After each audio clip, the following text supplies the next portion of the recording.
Carlos Baleba to Manchester United would be the best signing they could possibly make. But why? And how, despite the fact that it will and should be a minimum of 100 million, is this a great deal? Now, as a Brighton supporter, I'm really hoping this doesn't happen because Baleba is genuinely one of the best midfielders in the world right now, in my opinion. And that's really not something I'm willing to debate. But at the same time, purely from a footballing perspective, and especially looking at what United need right now, this could be one of the smartest signings they've made in years. So, in this video, I will be talking about exactly why Baleba is such a special player, why he's so key to Brighton, and what he would bring to Manchester United, and why the fact that United can even spend that kind of money after finishing 15th last season says a lot about the Premier League today. But before that, I'm trying to reach 1,000 subscribers, so if you enjoy this video, please do leave a like and subscribe. It helps the channel out massively.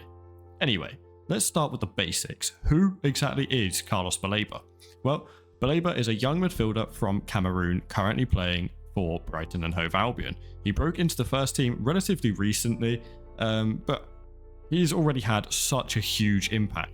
What makes him stand out is that rare combination of technical skill, physicality, and tactical intelligence, and all at such a young age. He's the kind of midfielder who can do it all, whether it's winning the ball back, breaking through the lines, or just his incredible ball progression.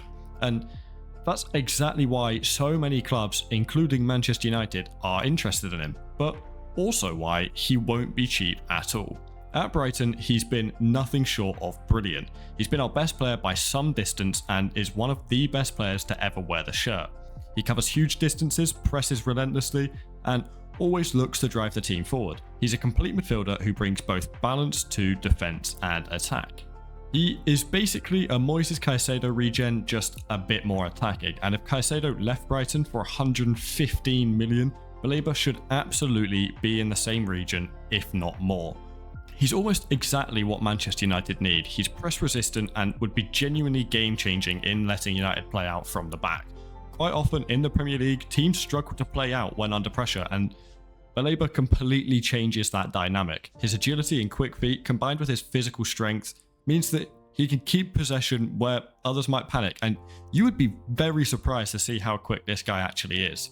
Plus, his left-footed passing brings something really valuable to any team's game. Brighton have mostly had right-footed players, which is pretty common in all of world football, and it can sometimes narrow options and make attacks easier to read. But with Baleba, he naturally opens up that left side of the pitch, helping them move the ball faster and find space in midfield more easily. And just randomly, I've always felt like left-footed players just look better. But to be honest, even though he has great stats, Baleba is one of those players where you just know he's good. He passes every single eye test. You don't need stats or analysis to tell you he is special. From the first few games he played for us, you could tell that he really was something. He's just got that effortless quality. He's strong, quick, calm under pressure, and he's just got an absolute engine on him and doesn't quit. He's not flashy in a show-off way, but he's very confident. He takes responsibility in games, and you can see that he's always scanning and thinking 2 steps ahead. For Brighton, he's been a breath of fresh air. You know, we've lost some key players over the years, but with Baleba stepping up, it was like Caicedo, Basuma, they've never left. Plus, not only that, but he has an absolute rocket of a strike and he backflips when he scores, so that should make him worth £100 million in itself. Now, let's talk about what it means if he does go to United. First off, I think he will succeed there, easily. He's built for the stage, the pressure, everything. Baleba doesn't shy away from any of it. What United would be getting is a player who's proven himself in one of the most demanding leagues in the world, and he absolutely warrants the price tag that's being asked of him. And to be completely fair, I think in this current market, if you got him for 100 million, that's actually a great deal for United. And as a Brighton fan, I'd be disappointed if he went for any less. Like I said, I think he fits United pretty perfectly. He's got presence, he's got his calm authority on the pitch that reminds me a bit of the peak midfielders you've seen at Old Trafford over the years. And if they do pull this off, it could be one of their best signings of the last decade. And I think that in midfield and Amorim's system, Baleba alongside Bruno is pretty perfect. as a Brighton fan, it hurts that he may leave. Although, in my opinion, as of recording this, I think it's actually more likely that he goes next season. But we've seen this all before. Basuma, McAllister, Caicedo. We just have to get used to it as a club that will develop the talent and then they'll end up leaving. But I get it. I mean, that's where we are in the football food chain right now. However, here's the thing. The whole situation also shines a light on something that's kind of broken in the Premier League. Manchester United finished 15th last season, and yet they can still go out and drop 100 million on a player like it's nothing, on top of the hundreds of millions they've already spent elsewhere in the window. Meanwhile, clubs like Brighton, Brentford, Bournemouth, and even Newcastle and Villa to some extent have to sell to survive. We find and develop players, help them explode onto the scene, and just when they're hitting their primes, they get snapped up by the big six. It keeps happening, and it sort of kills the competitiveness of the league. Like, how are smaller clubs ever meant to consistently challenge when the top sides can afford to rebuild every single summer? You know, one bad season for them doesn't matter. But at the same time, while saying that, I get that they have that position as they generate the most money. I'm not saying the league should be a complete flat line of fairness with salary caps, etc., etc. But the fact that they can protect themselves in their own little bubble is pretty unfortunate for everyone else.